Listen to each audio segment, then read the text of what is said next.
time on this. There is one particular person's view that I think we need to highlight here, uh, and that's Ted Cruz. Oh, here we go. Fine. Here we go. Yeah, this is pretty out there. Like, I don't know how he gets it, but apparently Ted Cruz thinks that the Planned Parenthood shooter was a transgendered leftist activist. Transgendered leftist activist. This is the guy that did it. Is there like a "I am a criminal" filter that all police have on their cameras? Like, I don't get it. Like, I've never seen someone's mugshot that's just like, "Hey, that looks like a cool guy. Quick, I'd hang make out your with him." best criminal face. He really does kind of look surprised that he's even there. Like, what am I doing here? He looks like he just turned around. It's like, hey, guy with the beard. And he's like, what? What's happening? What am I doing here? Who are you with the camera? Oh, man. Anyway. Yeah, I don't understand how Cruz is getting that the shooter was a transgendered leftist activist. Well, clearly, we have to skim this article then. Yeah, let's Because I'm see. sure he has some really good reasons. Right, it says, but Ted Cruz doesn't buy that explanation, or at least he'd like people to stop paying attention to that four-word phrase because it would manipulate his own conservative base. So he offered a different motive for Deer's or Bambi's rampage to reporters in Iowa. He said the media promptly wants to blame him on the pro-life movement when at this point there's very little evidence to indicate that, Cruz said. When a reporter reminded Cruz, it has been reported that Bambi made a comment about baby parts while being apprehended. Cruz retorted, it's also been reported that he was registered as an independent and a woman and transgendered leftist activist, if that's what he is. I don't think it's fair to blame. Wait, you can just register for these things? Like, there's a register's office that you check off? Hello, I am a leftist, also transgendered. Also, I know you could do that. Well, I like how there's no evidence to say. Let's see, Cruz is basing this characterization on a supposed voter registration form in which Bambi was listed as a woman, whether it's a mistake or Bambi was just messing around or simply not the right form. We don't know, but other evidence indicates that he was transgendered. Okay. Okay. I mean, if she is, that's fine. Or he is. It could be the other way. Good for them. Still a monster and still needs significant mental help. Let's say it prefaces this to summarize. There's very little evidence to tie Bambi to any one group, but this is clearly the fault of a transgendered activist, leftist, and by extension, everyone else that falls into those categories. That's actually the composition and division fallacy. How is activist in there? Like, he actively went out and shot people.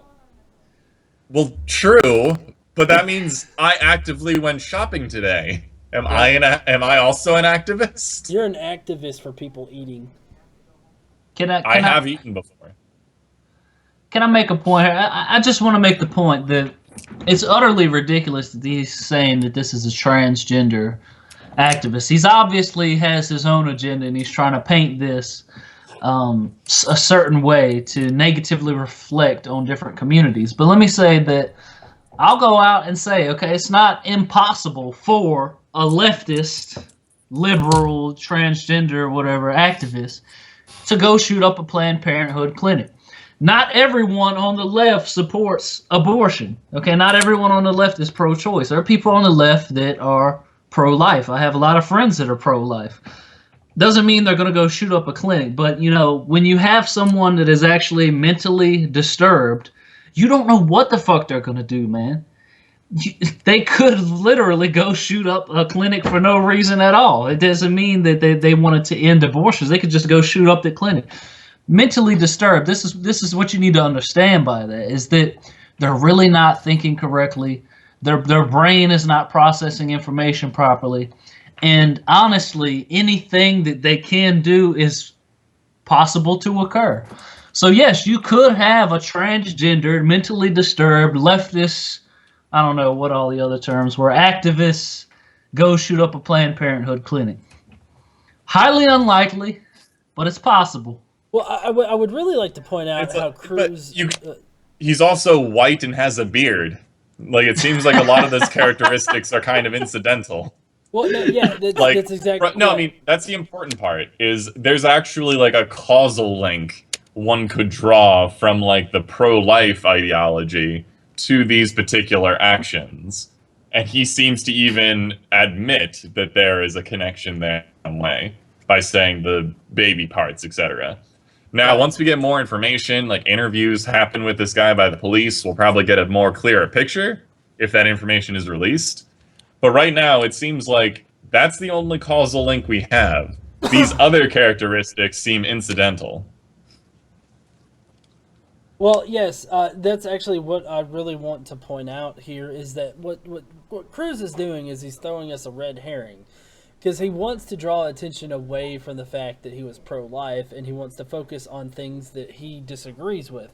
Mainly being a leftist, being transgendered, and being, I guess, an activist, and being a lefty, I guess. I don't know.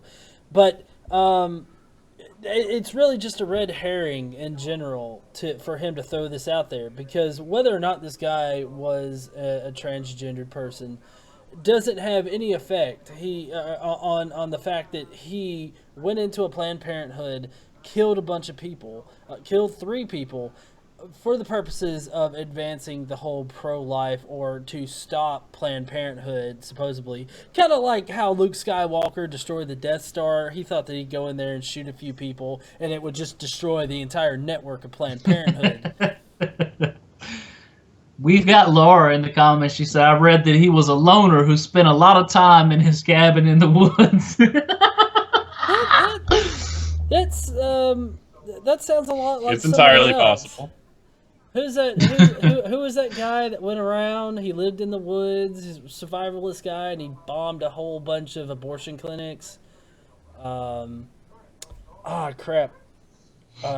Wait, is there an association with the woods and wanting to kill abortion clinic doctors? I really don't understand that connection. I just want to know, like, where you go wrong in your life, and you're like, hey, my main goal in life now is to bomb abortion clinics.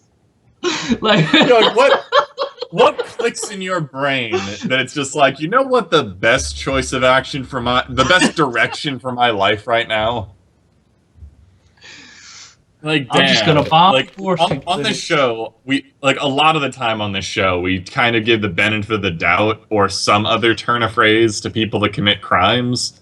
But it's kind of like, this guy just needs some help. Damn.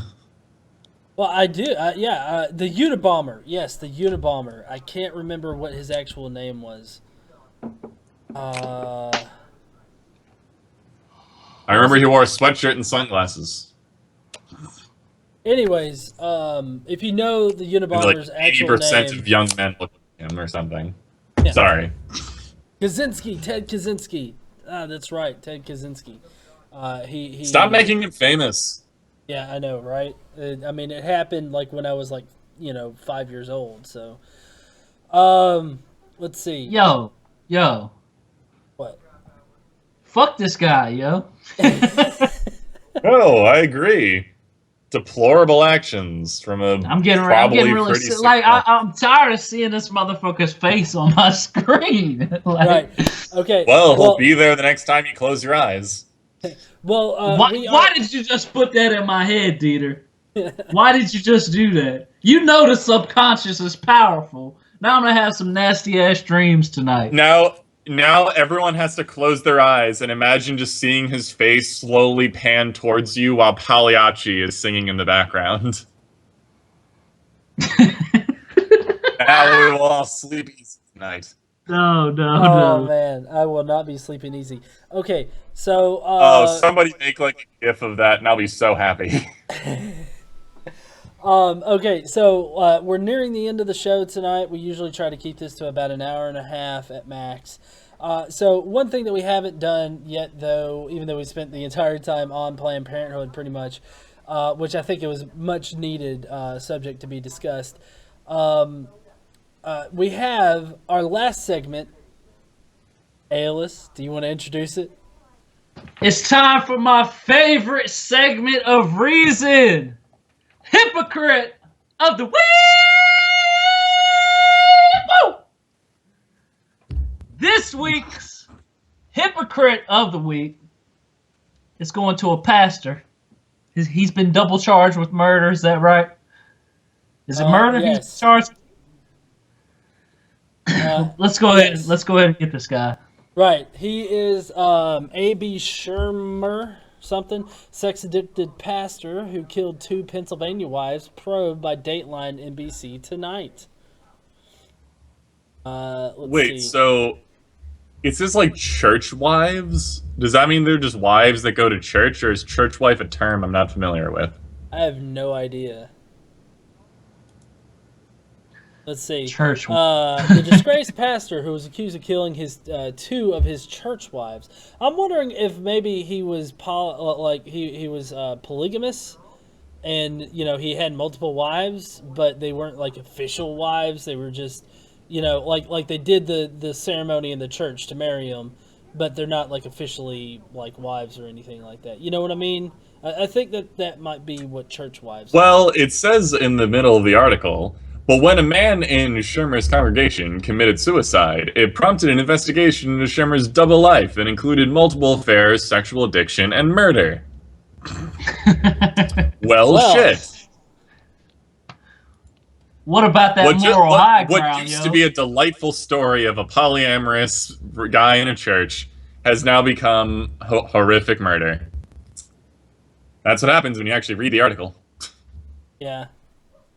According to Dateline NBC, people who knew Pastor A.B. Shermer described him as a comforting man who knew how to shepherd his flock. That's kind of a red flag at first. I mean, if he knows how to shepherd his flock, he seemingly... God, he's going to be eating them and wearing their skin. Yeah, he will. His seemingly soothing spirit made people feel good. The eloquent Methodist preacher officiated many weddings and attended to the needs of those low in spirit. I'm sure he did. No one could have imagined that deep down Shermer had a dark past and a deep obsession that would ruin the lives of many. One life that he ruined was Joe Masante, a member of the congregation who was found dead at the Methodist Church in Readers, Pennsylvania. When officers arrived that day in 2008, they found Masante had shot himself in the head while sitting in A.B. Shermer's chair. Bro, this is a really long article, and it doesn't get to the action for a while. Yeah. Basically, though, this guy is supposed to be a Christian. Oh, hey, look. Here's a video. I'm not set up to play the video so everybody can hear it, so I'm not going to do that. But definitely check out this article; it'll be linked afterwards. The idea is he said that his 2 wives, his first wife and his second wife, died under weird circumstances. One was like a car crash, and the other one was a fall down a staircase. And people were after like this suicide of a person in their church. He was there was a big investigation that led to the Shermer guy. And it's like, yep, as a matter of fact, he murdered his wives. Yeah. Crazy. Well, and this in reference to how generally Christians act, like whenever they come to my page or anything like that.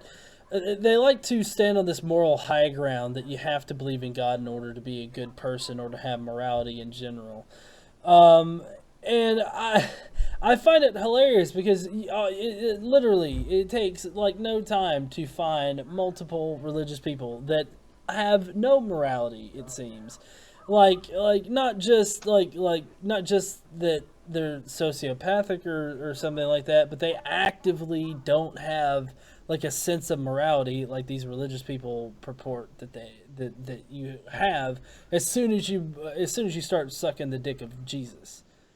So it's almost like people that commit horrible crimes are just a hair's throw away from the rest of us. this is the thing, okay? Like I feel like I don't always want to blame the religion, right? I don't think that it's always the religion. I know a lot of religious people that are fucking great people, but I think that what's happening here is that we've seen how Christians have had this opportunity to capitalize on morality, and you know when they speak about morality, they speak about good Christian values, and if you really get to the bottom of that and you ask them like, well, what is a good Christian value? And they're like, honesty, truth, reliability. And I'm like, dude, that's just good values in general. That's not good Christian values. And I think that they've sort of hijacked this morality.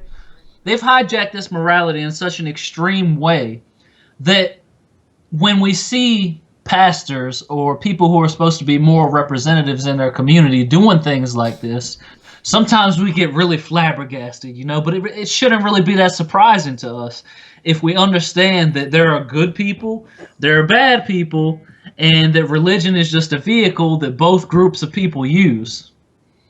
So, True. Oh my god, the trolls are going. How many trolls do we fucking have in the comments section tonight, yo? One troll begets multiple trolls.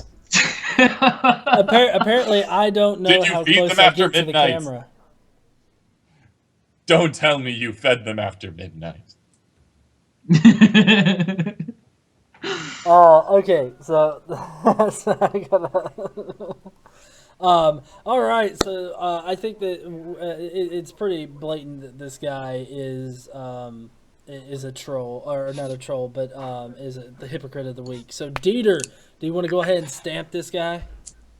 Yep. All right. For committing horrible crimes, etc., Yeah, etc.